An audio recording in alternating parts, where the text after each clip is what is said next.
The 2005 to 2010 game show Wowowee is one of ABS-CBN's most successful and famous favorite game shows of all time, which is known to give prizes for those who are impoverished or in the lower class. But despite the success and the fame of this show before it closed down in 2010, it also has a tragedy of its own. That tragedy, which we are going to discuss in today's vlog, is the Wowowee Stampede, officially PhilSports Complex Stampede. Hello and welcome to the English language series of speeches and commentaries, stories and fun facts with MultiJames95. How are you doing, viewers? If you're new to my channel, please click the subscribe button and notification bell to see more videos on fun facts, trivias, and stories in this series. Today's topic, Wowowee Stampede. The incident was an infamous event that happened on February 4, 2006 at the PhilSports Complex, then known as University of Life Training and Recreational Arena, or ULTRA, wherein it resulted in 73 casualties. The stampede that occurred during the first anniversary celebration of the 2005 to 2010 ABS-CBN game show Wowowee is also deemed as an unsolved case and was titled by the Guinness World Records as the greatest death toll in a game show. The first anniversary of the show had dozens of prizes awaiting to be offered, such as jeepneys, taxi and business franchises, house and lots, brand new cars, and a top prize of 1 million Philippine pesos. It was to be staged at the PhilSports Complex, with the basketball stadium, known as PhilSports Arena, to act as the main staging area, while the neighboring football stadium, or the PhilSports Stadium, would serve as a viewing area with screens to accommodate those who cannot enter the basketball stadium. There were two gates, one each for a venue. The St. Martin Gate led to the main staging area, while the Javier Street Gate, called as Lower Rate Pedestrian Gate or LRP Gate, led to the football stadium.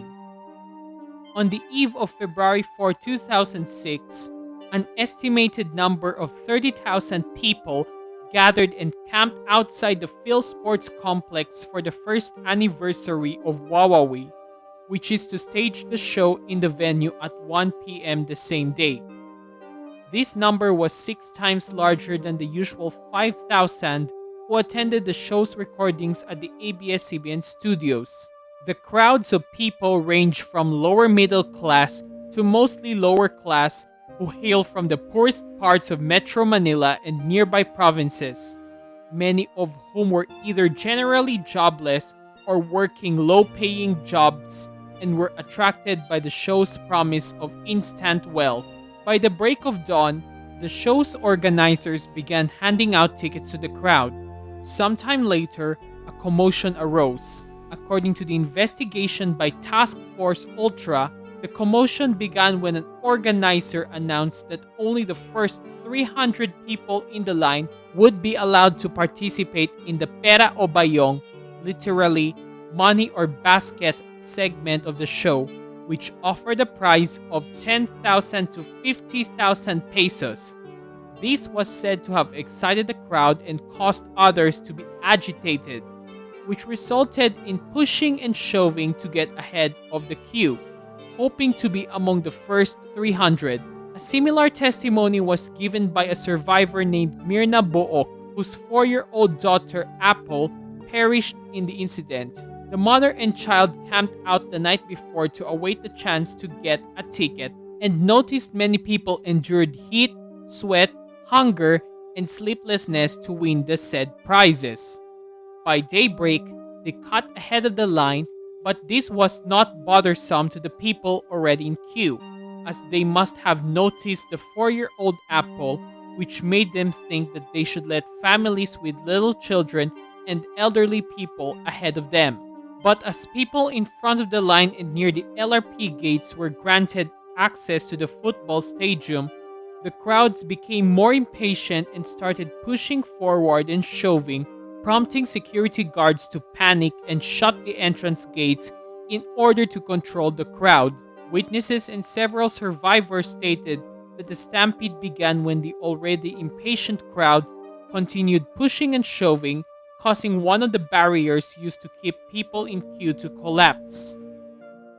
Coincidentally, the LRP gates happened to be on a sloped driveway, and when security guards tried to seal the gates further and calm the mob, the latter continued pushing and shoving as well as shaking the gates until they were forced open. As the gates eventually gave way, people at the front collapsed from exhaustion while others behind them stumbled. The uneven incline of the sloped driveway contributed to the worsening of the stampede. Book stated that as they neared 3 meters to the LRP gate, the crowd began surging and she carried Apple, wherein they managed to cling to one of the posts that supported a steel canopy shading the walkway in order not to get caught in the crowd. A couple who broke away from the mob tried to make her let go of the pole, wherein she told the two that she had a child in her arms, but her pleas fell to deaf ears. As they managed to loosen her grip, they and some men who escaped the crowd took Apple to the top of the canopy to avoid the surge.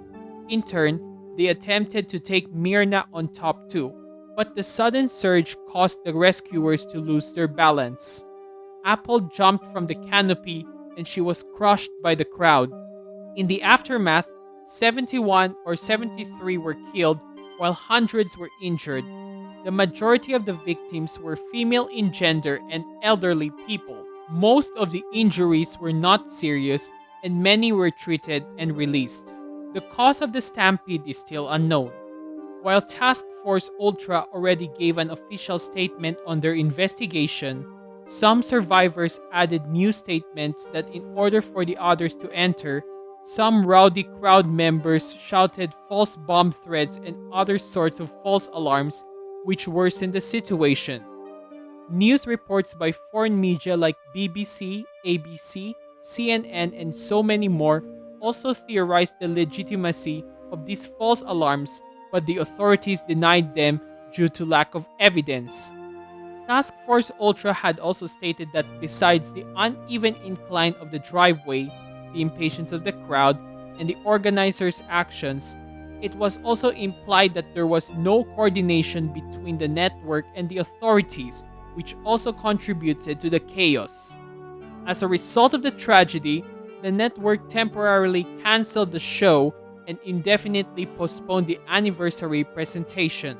The sitting ABS-CBN CEO during the incident, Eugenio Lopez III, promised to provide aid and financial assistance to the victims and their families. The network also formed 71 Dreams Foundation to assist with the relatives of the victims.